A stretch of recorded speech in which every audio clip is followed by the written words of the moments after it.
Welcome to Voyage Daily Tech, the most important news personalized for you every day, supported by Voyage.com. After listening to today's news, you'll know first, Trump's AI czar accuses Anthropic of a fear-mongering strategy, igniting a Silicon Valley war over AI safety versus acceleration. We'll analyze why this public clash is a turning point and how it could affect the competitive dynamics between AI safety and national strategy. Second, tech firms are AI washing mass layoffs, but a New York Fed study reveals only 1% of firms cite AI for job cuts. We'll explore how this AI washing trend could transform corporate communications and attract scrutiny from regulators like the SEC and the EU. Third, a £233 million gaming venture from a Grand Theft Auto creator collapses, sparking a blame game between the founder and laid-off developers. Today, we'll take a closer look at this leadership setback and its implications for venture capital and the auteur model in AAA game development. Fourth, after an AI priest was defrocked for bad advice, the booming faith tech industry funded by venture capital faces new scrutiny. In this episode, we'll break down this critical development and what it signals for the ethics of AI as programmers become arbiters of faith. Fifth, Spotify and the world's three biggest record labels unite to build AI music tools while simultaneously suing independent AI music startups. This discussion will reveal how this partnership connects to a strategy to control the market and what it means for artist compensation and platform fairness. The most unexpected news in the tech world today has to be this. President Trump's own AI czar just publicly accused a major AI company of running a strategy based on fear-mongering. That's the direct, unfiltered shot from venture capitalist David Sacks, and his target is Anthropic, the $183 billion AI startup racing to compete with its $500 billion rival OpenAI. This isn't just a corporate rivalry. It's the public eruption of a deep ideological war inside the tech world. The situation presents a fascinating duality. On one side, you have what are called the safetyists, like the founders of Anthropic, who argue for caution and building in safeguards before things get out of control, while on the other, it exposes the accelerationists, like Sacks, who believe that the single most important thing is to advance technology as fast as possible, believing it will unlock a better future for humanity. At the heart of the conflict is a clash of visions. Anthropic, a company founded with a mission to build safer AI, is actively pushing for more regulation. They've gone so far as to endorse a California bill that would force more transparency from AI companies, a move that directly opposes the administration's agenda. But what does safer AI even mean? Well, it's not just a marketing term. Anthropic's technical approach is called constitutional AI. So the key thing to know is that they give the AI a set of principles, a constitution, and then use AI itself to check its own work and align its behavior with those rules. This is different from OpenAI, which has historically relied more on a process using human feedback, where people rank the AI's answers to teach it what's good or bad. So it's a fundamental difference in philosophy, self-governance versus human guidance. But Sacks claims this is all a game. He calls Anthropic's safety-first approach a sophisticated regulatory capture strategy. He argues the real priority is winning the AI race against China and that Anthropic's warnings are holding back American innovation. Sacks is accusing Anthropic of trying to write the rules to benefit themselves. And here's where it gets interesting. There are different ways to influence Washington. While Anthropic lobbies for rules, its rival OpenAI is taking a different path with something called Project Stargate, a massive $500 billion partnership with the US government to build out AI infrastructure. So you have one company trying to shape the laws and another trying to become the infrastructure itself. And on the point about China, some experts argue this is a false choice. They say that rushing to build unpredictable AI is a huge risk, and that creating truly robust, reliable, and safe AI could actually be a long-term strategic advantage for the United States. Not a weakness, but that's not the whole picture. The battle is personal. Sacks points out that Anthropic CEO once compared Trump to a feudal warlord and says the company has deliberately cast itself as an enemy of the administration. His message is blunt. Don't whine to the media that you're being targeted when all we've done is articulate a policy disagreement. Another influential Republican tech investor, Keith Rabois, piled on with a devastating suggestion. He wrote that if Anthropic truly believed its own rhetoric about safety, it could always just shut down the company. This is a battle of titans, pitting a company built on the principle of AI safety against a government official demanding speed at all costs. While Anthropic holds major government contracts, the public accusations reveal a fundamental clash of ideology, with the administration accusing one of Silicon Valley's biggest players of a calculated political campaign based on fear. And this is where the situation takes a more complex turn. Despite all this public political opposition, the US government is still working with Anthropic. In fact, the Department of Defense just awarded Anthropic a contract worth up to $200 million to develop AI for national security. It shows that behind the scenes, the government needs this technology, no matter who is making it. We were just talking about the high stakes battle to define the future of AI. Now, let's shift our focus to how that same AI narrative is being used on the ground in the corporate world, sometimes as a convenient excuse.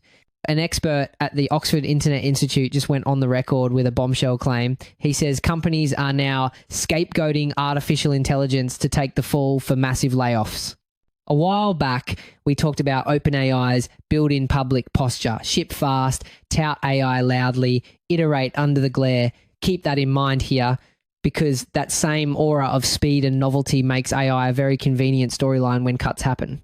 Experts have actually coined a term for this, AI washing. It's a lot like greenwashing, where companies pretend to be environmentally friendly.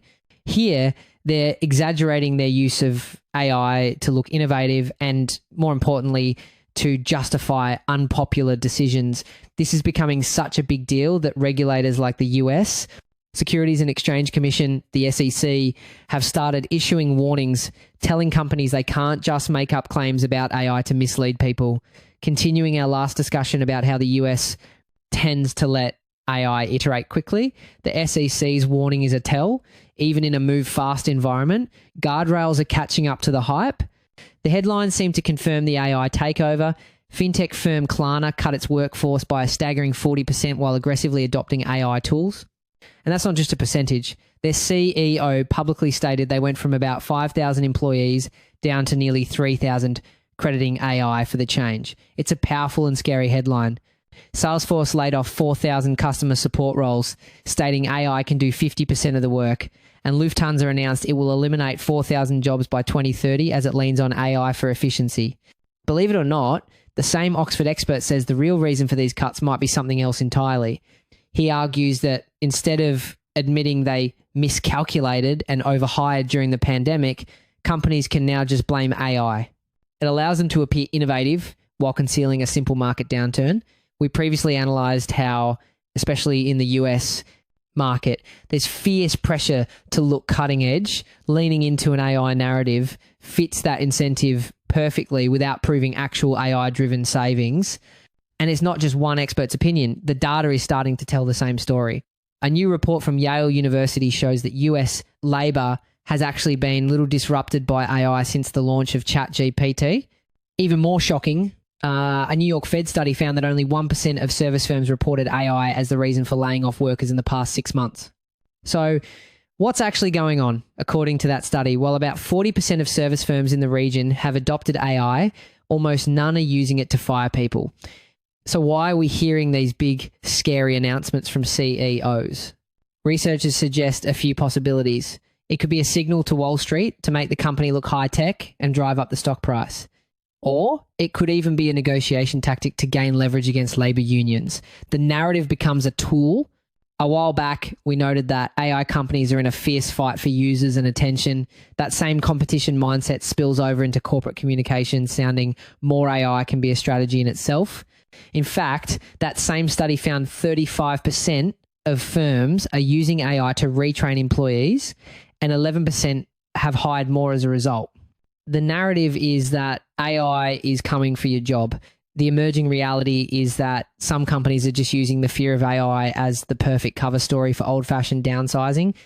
This AI alibi is getting so common that policymakers are starting to react. For instance, the European Union's new AI Act already has rules about using AI in the workplace. As we flagged a while back, Europe's stricter approach can create real hurdles for AI deployment. This is exactly where those guardrails matter. And there's a growing debate about whether companies should be required to actually prove their AI-driven efficiency gains before they can cite them as a reason for layoffs, sort of like an environmental impact report for technology. The cover story might not work for much longer. Speaking of corporate accountability, or the lack thereof, our next story takes us into the high-stakes world of video game development, where a spectacular failure has sparked a blame game. The boss of a gaming studio just accused his own employees of being saboteurs right after his new game became a £200 million disaster. Leslie Benzies, a key architect behind the legendary Grand Theft Auto series, set out to build the next big thing. His new studio, Build a Rocket Boy, attracted a staggering £233 million in investment. Now, get this. That money didn't just appear out of thin air. It came from major players like NetEase, Galaxy Interactive, and Redbird Capital Partners. They were betting big, not on a product, but on a person. This highlights a huge risk in the investment world, backing a famous name from a past success, assuming that magic can be bottled twice. It's a high-stakes gamble that, in this case, went horribly wrong. But the company burned through cash, posting over £202 million in losses before a single product was even released. Their first game, MindsEye, was supposed to be the payoff. Instead, it was a catastrophe. Critics and players called it broken, buggy, and the worst game of 2025. One character's face literally appeared to melt in a now infamous graphical glitch. After the disastrous launch, Benzies addressed his staff, who had just been told they faced redundancy. He didn't just apologise. He alleged internal and external forces had worked to scupper the game, telling his team he found it disgusting that anyone could sit amongst us, behave like this, and continue to work here. From a psychological perspective, when a high-stakes project fails, some leaders turn to scapegoating. It's a defense mechanism to protect their own self-image by deflecting blame. When we place Benzies' reaction alongside how other companies have handled disasters, the contrast is stark. For example, when Cyberpunk 2077 launched in a disastrous state, its co-founder publicly apologised, took responsibility, and laid out a clear roadmap for recovery. Choosing to blame your own team, especially under pressure, reveals a lot about a leader's crisis management style, and it almost always destroys morale and trust. But former employees say there was no conspiracy. An open letter signed by 93 current and former staff alleges that leadership repeatedly refused to listen to its experienced workforce. One former producer claims their attempts to raise concerns were laughed at in meetings. Developers describe a chaotic process plagued by micromanagement centered around so-called Leslie tickets, top priority tasks demanded by Benzies himself that constantly derailed progress. One former employee put it bluntly, Leslie never decided what game he wanted to make. After all, it points to a massive clash in how games are made. Benzies' success came from a different era, where a single visionary or auteur could steer the ship. But modern AAA games are incredibly complex, requiring huge collaborative teams. This top-down auteur style, where one person's creative whims constantly change priorities, often doesn't work anymore. We saw a similar story with another famed designer, Ken Levine, whose perfectionism led to years of development with no finished product. It shows that a singular vision can become a bottleneck, creating chaos instead of a masterpiece. The fallout has been immense. After a period of mandatory overtime to finish the game, between 250 and 300 staff lost their jobs. While the studio now says senior management takes full responsibility for the failed launch, it's the employees who are paying the price for a project that one described as an amazing opportunity now wasted. And the impact goes beyond just one studio. This is a major blow to the entire Scottish game development scene, a regional tech hub. What's changing, however, is that employees are fighting back. Unions like the Independent Workers of Great Britain are now getting involved, filing legal actions over how these layoffs were handled. This is important because it signals a shift in the power dynamic where spectacular failures of leadership might face real consequences, not just for the studio's reputation, but in the fight for workers' rights. From a failed creative god in the gaming world, we now turn to the literal attempt to create a digital god, or at least a digital priest. An AI chatbot posing as a Catholic priest just got taken offline after it told a user it was perfectly fine to baptize a baby in Gatorade. After an outcry, its creators brought it back, but only after they defrocked the AI, stripping the title father from its name and removing the priest's robes from its avatar. And this isn't just a bizarre one-off story, it's happening everywhere. Around the world, worshippers are turning to AI for spiritual guidance, and the numbers are staggering. In India, a popular guru launched a meditation app with AI features that crossed 1 million downloads in just 15 hours. Another service, GitaGPT, which lets you text with an AI version of the Hindu god Krishna, gained 100,000 users in a few days. Actually, this is a booming industry. We're seeing the rise of a spiritual as a services economy. The business model for this faith tech is often borrowed directly from popular wellness apps like Calm or Headspace. They use subscription services, in-app purchases, and freemium models. And big money is paying attention. We're talking about major venture capital firms like Andreessen Horowitz and SoftBank investing millions into these faith apps. Why? Because the global audience seeking digital spiritual connection is massive, and they see a huge potential for return on investment. However, if you zoom out, you'll see another layer to this. This isn't just happening through text on a screen. In some Indian temples, the fusion of faith and technology is already physical. One temple houses a life-size robotic elephant that performs rituals and accepts offerings. Another features fully animatronic deities that talk and move, giving blessings to worshippers. As one expert says, this is far beyond novelty at this point. Now, a robotic deity is theologically very different from a traditional sacred statue or murti in Hinduism. A murti is believed to become a conduit for the divine only after a special consecration ceremony called prana pratistha, which is said to infuse the object with a spiritual life force. The key difference is embodiment. Theologians point out that AI as a disembodied algorithm lacks this divine spark or breath of life. It's a tool, a complex program, but it isn't begotten in the way life is. It's built. The robot may perform the ritual, but it doesn't have the sacred essence that faith requires. But this new connection to the divine has a dark side. One of these Gita AI bots sparked outrage when it declared in the voice of Krishna that killing in order to protect Dharma is justified. The developer had to rush to install guardrails. This is where it gets really complicated. When a developer installs these guardrails, they are making a theological decision. They fine-tune the AI by training it on a very specific curated library of religious texts. Then they often use another AI as a sort of content moderator to filter out responses that violate their rules. This is important because a small group of programmers are effectively becoming the arbiters of religious doctrine for millions of users, deciding which interpretations of vast and often contradictory sacred texts are correct. This all points to the core conflict. AI chatbots are directly challenging the role of human religious leaders.